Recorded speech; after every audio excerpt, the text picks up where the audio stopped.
ये मुकाबला है कांटे का और इस बात की पूरी गारंटी है। तो सोचिए मत, जल्दी से बनाइए अपनी favourite team only on my team 11, India की अपनी फैंटेसी। प्रदेश में कोरोना हो या नॉन कोरोना मरीज, हर व्यक्ति को इलाज उपलब्ध कराने के प्रति गहलोत सरकार फ्रंट फुट पर काम कर रही है। कोरोना मरीजों के लिए जहां हर जिले में डेडिकेटेड अस्पताल और कोविड केयर सेंटर संचालित किए जा रहे हैं, वहीं दूसरी ओर नॉन कोविड मरीजों को इलाज उपलब्ध कराने के लिए भी हर संभव प्रयास जारी है। ये कहना है चिकित्सा मंत्री डॉक्टर रघु शर्मा का। मंत्री रघु शर्मा से खास बातचीत की सहयोगी विकास शर्मा ने। राजस्थान समेत देश भर के अंदर कोरोना इस वक्त पीक पर है। राजस्थान सरकार युद्ध स्तर पर जुटी हुई है कोरोना की रोकथाम के लिए। हमारे साथ मौजूद है चिकित्सा मंत्री डॉक्टर रघु शर्मा। उनसे बात करते हैं कि राजस्थान में 1 लाख केस हो गए हैं, अब क्या तैयारियां हैं, क्या चुनौतियां मानते हैं कोरोना की रोकथाम को लेकर के। सर, राजस्थान में 1 लाख केस हो गए हैं, कैसे देखते हैं इन केस को और इसकी रिकवरी को? देखिए, 2 मार्च को हमारा पहला पॉजिटिव केस आया था। आज हम 14 सितंबर को बात कर रहे हैं, तो इस पूरे पीरियड के अंदर 1 लाख पॉजिटिव केसेज आए हैं। और ये ज़्यादा केसेज आए हैं अनलॉक 1, अनलॉक 2, अनलॉक 3 और अनलॉक 4 में हम चल रहे हैं। जब रियायत देंगे, लोगों की आवाजाही बढ़ेगी, इंडस्ट्रियल एक्टिविटीज़ शुरू होगी, कॉमर्शियल एक्टिविटीज़ शुरू होगी, तो पॉजिटिव केसेस बढ़ना लाजिमी है। हमारे देश में देखो आप, 1 lakh positive cases per day हो रहे हैं। और कहाँ हिंदुस्तान 13वां-14 नंबर पे था, आज 2nd नंबर पे हम आ गए। और कोई ताजुब नहीं कि हम पहले स्थान पे आ जाएं आने वाले 15-20 दिन में। तो पॉजिटिव केसेस का आंकड़ा बढ़ रहा है, हमारे लिए चिंता की बात तो है। लेकिन साथ के साथ राजस्थान की रिकवरी पूरी इंडिया में सबसे अच्छी है। हमारे 82-83 हज़ार लोग रिकवर भी हुए हैं। एक्टिव केस तो 17,000 है करीब। और जिस ढंग से मृत्यु दर को हमने कंट्रोल किया है, वो 1.2 पे हम लेके आ गए। राजस्थान में 26.5 लाख टेस्ट हमने RT-PCR टेस्ट किए हैं, जो सबसे विश्वसनीय टेस्ट हैं। अब जिस तरह से पॉजिटिव केसेस बढ़े हैं, क्योंकि पहले हमारे 1400 हुए, 1500 हो गए, 1600, कल 1700 हुए, हर रोज़ इंक्रीज़ हो रहे हैं। लोगों को हम बार बार सावधानी बरतने के लिए कहते हैं। आप मास्क लगा के रहें, बार बार हाथ धोएं, 2 गज की दूरी बना के रखें, समूह में एकत्रित नहीं हो। लोग भी सावधानी छोड़ रहे हैं, देखिए। और आपके चैनल के माध्यम से बार बार हमने लोगों को अनुरोध किया है कि आपकी सावधानी ही आपका बचाव है, क्योंकि इसकी दवा नहीं है अभी कोई। हम लोगों ने प्लाज्मा थेरेपी शुरू की, रेमडेसिविर दिया, टोसिलीजुमेब दिया, वो आपकी ज़िंदगी बचाने के लिए हमारे प्रयास हैं। लेकिन इसकी वैक्सीन नहीं आई है, इसकी दवा नहीं है, ये सच्चाई है। और जब RUHS को हमने डेडिकेटेड कोविड हॉस्पिटल के रूप में चिन्हित किया, SMS को फ्री किया, तो उस टाइम पॉजिटिव केसेस कम थे। उसके बाद वहाँ 500 बेड हैं। लोगों का प्रेशर बढ़ने लगा, लोगों को लगा कि जैसे बेड्स की कमी है, जबकि हम बराबर कह रहे थे बेड्स की कमी नहीं है। हमारे पास वेंटिलेटर पर्याप्त है, हमारे पास ICU के बेड पर्याप्त हैं, हमारे पास ऑक्सीजन के बेड पर्याप्त हैं, हमारे पास जनरल बेड भी पर्याप्त मात्रा में है। कोविड केयर की फैसिलिटी भी है और डेजिग्नेटेड कोविड हॉस्पिटल्स की भी पूरे स्टेट में कोई कमी नहीं है। पर RUHS के बढ़ते हुए प्रेशर को देखते हुए वहाँ फैसला किया गया कि 100 बेड वहीं के वहीं कोविड केयर सेंटर के डेवलप किए जाएं, ताकि सीरियस मरीजों के लिए हम और स्पेस दे सकें वहाँ। उसके बाद जब और पॉजिटिव केसेस का आंकड़ा बढ़ रहा है, तो हमने जो जयपुरी अस्पताल जिसको हमने कोविड फ्री किया था पहले, उसको वापस डेजिग्नेटेड कोविड हॉस्पिटल के रूप में उसको काम में लिया है, जहाँ 500 बेड की सुविधा है। उसको भी अगर हम मांग लें कि वो भी पर्याप्त नहीं हो, क्योंकि केसेस अगर आने वाले समय में और बढ़ेंगे, तो हमने ESI हॉस्पिटल को भी अधिकृत किया है, जो शानदार अस्पताल है, मॉडर्न हॉस्पिटल है। 200 बेड उसमें लिए हैं। हमने रेलवे से 50 बेड लिए और ज़रूरत पड़ेगी, मिलिट्री के साथ बातचीत चल रही है, मिलिट्री हॉस्पिटल के बेड भी ले सकते हैं। बेड्स की कोई कमी नहीं आने दी जाएगी। जहाँ तक ऑक्सीजन की अवेलेबिलिटी है, ऑक्सीजन सिलेंडर की अवेलेबिलिटी है, या ऑक्सीजन का प्लांट लगाने की बात है, उस पर भी तेज़ी से डिपार्टमेंट काम कर रहा है। सर, एक नई चीज़ सामने आ रही है कि मरीज टेस्ट करा रहा है RT-PCR का, वो नेगेटिव आ रहा है, लेकिन उसके 5 से 7 दिन बाद में जब उसको टेस्ट कराने में जब HRCT कराई जाती है, तो उसमें उसके पेचे जा रहे हैं, जो कि सीधे तौर पे कोरोना के लक्षण हैं। ऐसे केस बहुत ज़्यादा बढ़े हैं इस वक्त, इससे सभी को चिंता हो रही है। ये स्वाभाविक बात है, क्योंकि लंग्स में पैचेज जो आते हैं, वो अभी मौसमी बीमारियों का दौर भी चल रहा है। तो लंग्स इन्फेक्टेड, इसमें कोविड में भी लंग्स इन्फेक्शन होता है और जो मौसमी बीमारियों में है उनमें भी लंग्स का इन्फेक्शन, तो निमोनिया से ग्रस्त व्यक्ति अगर कोई पॉजिटिव आता है तो उसके लंग्स में पैचेज आना स्वाभाविक है। तो अब जब कई केसेस में ऐसे भी हैं जो पॉजिटिव से नेगेटिव हो गए लेकिन लंग इन्फेक्शन रहता है बराबर, तो उसको हम निमोनिया का पेशेंट के रूप में ट्रीट करते हैं। सर ऐसे मरीजों के लिए बड़ी पहल की है कि सरकार ने कि अगर कोई नेगेटिव पेशेंट है और उसको इस तरह की दिक्कत आती है तो उसको भी जीवन रक्षक जो इंजेक्शन है वो दिए जाएंगे और मुफ्त में उपलब्ध कराए जाएंगे। जीवन रक्षक उनको इंजेक्शंस देंगे। इसके अलावा एसएमएस हॉस्पिटल में हमने 40 बेड जो नेगेटिव हो चुके हैं पेशेंट और जिनको दूसरी बीमारियां हैं उनके लिए भी हमने यहाँ पर तैयार किए हैं जो नेगेटिव प्रेशर वाले आईसीयू हैं। तो कुल मिला के सरकार हर कदम उठा रही है, एक भी व्यक्ति की जानहानि नहीं होनी चाहिए प्रदेश में। इस संकल्प के साथ हमारे मुख्यमंत्री जी काम कर रहे हैं और हम एक के बाद एक फैसला ले रहे हैं। ये महामारी का दौर है, ये तो हमको मानना चाहिए कि महामारी के साथ साथ मौसमी बीमारियों का दौर, दो चीज़ें जुड़ गई है। और ये केसेज जो लंग्स में पैचेस के हैं या लंग्स के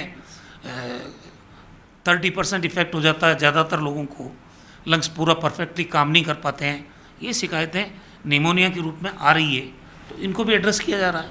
सर एक महत्वपूर्ण बात है, सरकार पूरा प्रयास कर रही है और काफ़ी हद तक ये भी है कि निःशुल्क दवा योजना और जो भी और जो ज़रूरत की चीज़ें हैं वो सब उपलब्ध कराई जा रही है।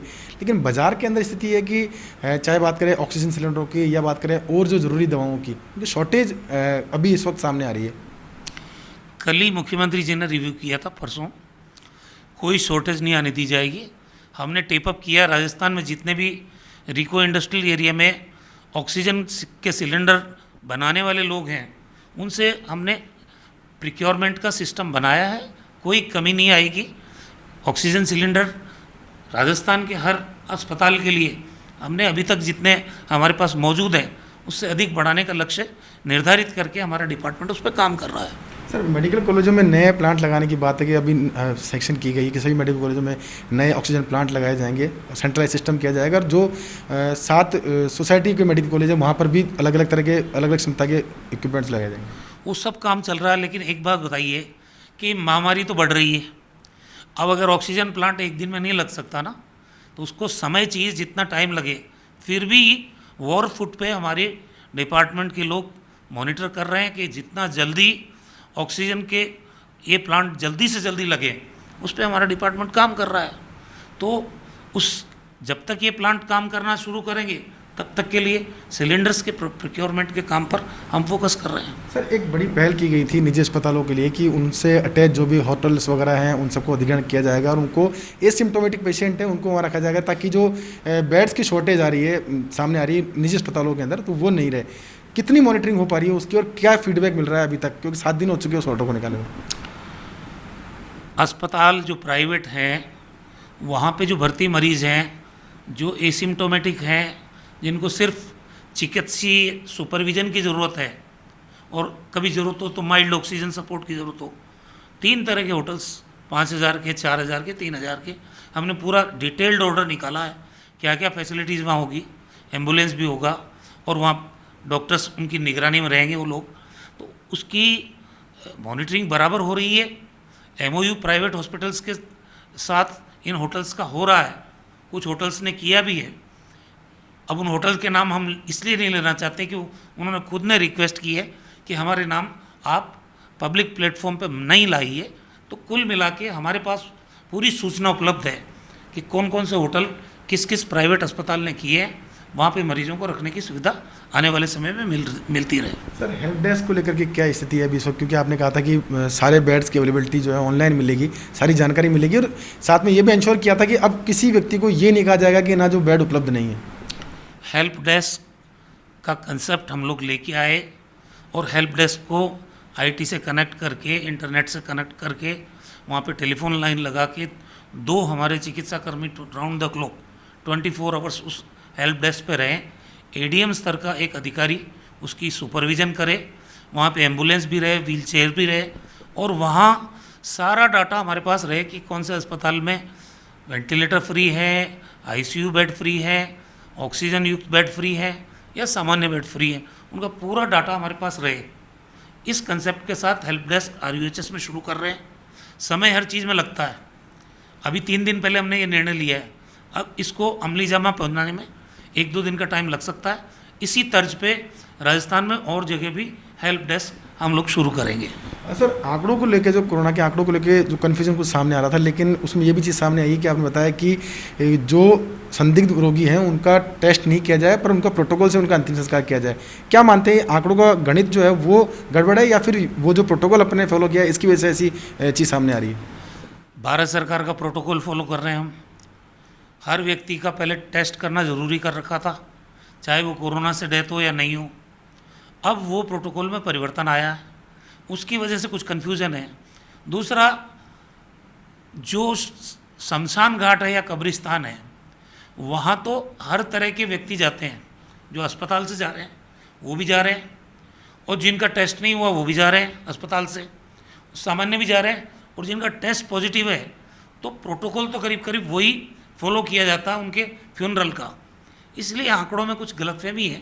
मेरे ख्याल से आंकड़े छुपाने का काम कोई नहीं कर रहा। कल सर एक बहुत बड़ा आयोजन किया जा रहा है जो कि बहुत ज़रूरी हो गया है इस वक्त के लिए, क्योंकि अब इस वक्त सब लोगों के लिए एक महत्वपूर्ण जानकारी ये चीज़ है कि जागरूकता रखें। क्या कार्यक्रम रहेगा, कितने लोग इससे जुड़ेंगे, और सरकार की मंशा क्या है इतने बड़े प्लेटफॉर्म पर ये कार्यक्रम आयोजित करने की? देखिए, मुख्यमंत्री जी ने जब से कोरोना आया है, वैसे तो उन्होंने जब हमारा 1 साल पूरा हुआ सरकार का, तभी निरोगी राजस्थान का कंसेप्ट प्रदेश की जनता के सामने रख दिया था।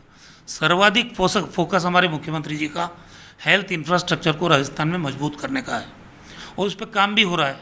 लेकिन इस दौर में कोरोना आ गया, तो जितनी रिव्यू मीटिंग उन्होंने की, जितने लोगों से इंटरेक्शन उन्होंने किया, जितने फैसले उन्होंने किए, आज उसी का परिणाम है कि जो पैरामीटर्स हैं वो राजस्थान उनमें सब 10 बड़े राज्यों में अव्वल है, राष्ट्रीय औसत में सबसे अच्छा है।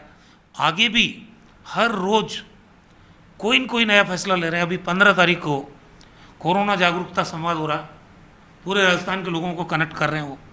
और जो देश के जाने माने चिकित्सक हैं, स्थानीय डॉक्टर तो होंगे ही होंगे, मुख्यमंत्री जी की मौजूदगी में देश के नामी जो डॉक्टर्स हैं, हमारे मेदांता के हमारे अध्यक्ष और एमडी है डॉक्टर नरेश त्रेन, वो लोग जुड़ेंगे। हमारे जो एम्स के डायरेक्टर हैं डॉक्टर रणदीप गुलेरिया जी, वो जुड़ेंगे। नारायण हृदयालय के जो अध्यक्ष हैं डॉक्टर देवी सेठी जी, वो जुड़ेंगे। और ILBS के जो डायरेक्टर हैं डॉक्टर SK सरीन साहब, वो जुड़ेंगे। हमारे लोकल डॉक्टर्स जुड़े रहेंगे, पूरा प्रशासन जुड़ा रहेगा राजस्थान का, और पंचायत राज तक ऑनलाइन प्लेटफॉर्म फेसबुक पे, यूट्यूब पे, ई-मित्र प्लस सेंटर पे, वीडियो वॉल पे, रीजनल टेलीविज़न पे लाइव टेलीकास्ट रहेगा। ये टोटल राजस्थान की जनता, आम आदमी इसको देख सकेगा कि राजस्थान की क्या तैयारी है, वर्तमान में हमारी क्या पोजीशन है कोविड की, और लोगों को क्या सावधानी रखनी चाहिए, और आने वाले समय में डॉक्टर्स क्या सोचते हैं। ज़्यादा फोकस ये रहेगा कि देश के जो नामचीन डॉक्टर्स हैं, जो पूरी दुनिया में जिनका नाम है, वो लोग राजस्थान की जनता को अवेयर करें। उनके खुद के मुंह से आम जनता सुनेगी जब कि हमको सावधानियाँ क्या रखनी है, क्योंकि हम ये बार बार कह रहे हैं कि सावधानी छोड़ रहे हैं लोग, और डॉक्टर्स की ओपिनियन आम लोगों के सामने इस प्लेटफॉर्म के माध्यम से मुख्यमंत्री जी रखना चाहते हैं। और वो कल आयोजन 11:30 बजे ये लाइव टेलीकास्ट रहेगा पूरी जगह, और पूरा राजस्थान इससे कनेक्ट रहेगा। सर, मेरा अंतिम सवाल ये है कि RT-PCR टेस्ट राजस्थान सरकार ने निःशुल्क जांच योजना में उसको लिया हुआ है, और सभी लोगों की निःशुल्क जांच भी हो रही है, लेकिन प्राइवेट लैब के लिए भी दरें निर्धारित की गई है। पहले 4500 थी, बाद में समीक्षा करके इनको 2200 रुपये की गई। क्या इन दरों को वापस समीक्षा की जानी चाहिए, क्योंकि अभी जो RT-PCR किट है जो पहले 1700 की आती थी, अब वो 200 रुपये के आसपास की आ गई है, तो क्या उसकी समीक्षा होनी चाहिए? और राज्यों में रेट है वो 1100, 1200, 1600 के आसपास आ गई है। देखिए, समीक्षा तो इसीलिए मैंने कहा ना, मुख्यमंत्री जी हर रोज़ समीक्षा करते हैं। इनिशियल स्टेज पे किट की कीमत ज़्यादा होगी तो 2200 किया हमने, उसको रिव्यू करने की गुंजाइश हमेशा रहती है। अभी हमने जितना प्राइवेट हॉस्पिटल में सामान्य बेड पे कितना, ICU बेड में कितना, और वेंटिलेटर पे कितना चार्ज होगा, उसके बाद भी कितने अंतराल में कौन सी दवाई की क्या चार्ज करेंगे, खाने का क्या रहेगा, टोटल हमने पैकेज दिया था, उसको भी रिव्यू किया जा सकता है।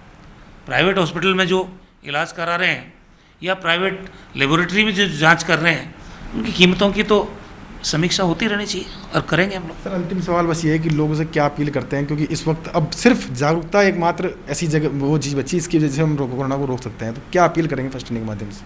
देखिए, देश और दुनिया के वैज्ञानिक लगे हुए हैं, वैक्सीन आ जाए, दवा आ जाए, सफलता भी सामने दिख नहीं रही है। आज भी केंद्रीय चिकित्सा मंत्री जी ने कहा कि साहब जल्दी वैक्सीन आ जाएगा, लेकिन तारीख कोई नहीं बता रहा। ऐसी परिस्थिति में एकमात्र उपाय है सावधानी। आपको बार बार हमने जो अपील की है कि आप मास्क लगा के रहें, बार बार हाथ धोएं, सोशल डिस्टेंसिंग का पालन करें, भीड़ में एकत्रित ना हो। ये जो सामाजिक समारोह है इनमें आप मिक्सिंग से परहेज करें। सावधानी ही इसका उपाय है बचाव का, उसी पे हमको आना पड़ेगा जब तक दवा नहीं आती है, वैक्सीन नहीं आती। इसलिए हाथ जोड़ के मेरी तो राजस्थान के आम और आवाम से यही अपील है कि अभी तक हमारे पैरामीटर कंट्रोल में है, मृत्यु दर भी हमारी कम हो रही है, रिकवरी रेट भी हमारी बढ़िया है। आगे भी हमारी स्थितियां नियंत्रण में रहे, इसके लिए जन सहयोग बहुत ज़रूरी है। आपका सहयोग मिलेगा तो इस महामारी पे हम नियंत्रण रख के रखेंगे। तो ये थे हमारे साथ चिकित्सा मंत्री डॉक्टर रघु शर्मा, जिन्होंने बताया कि किस तरह सरकार की तैयारियां हैं कोरोना की रोकथाम को लेकर के, और साथ में लोगों से अपील भी करी है कि वो जागरूकता रखें। अगर जागरूकता रखते हैं तो काफ़ी हद तक कोरोना को नियंत्रण किया जा सकता है। उम्मीद यही है कि लोग भी इस बात को समझेंगे और घर में रहेंगे, सिर्फ ज़रूरत के वक्त ही बाहर निकलेंगे। कैमरा पर्सन इकबाल के साथ Vikas Sharma, first India news, Jaipur.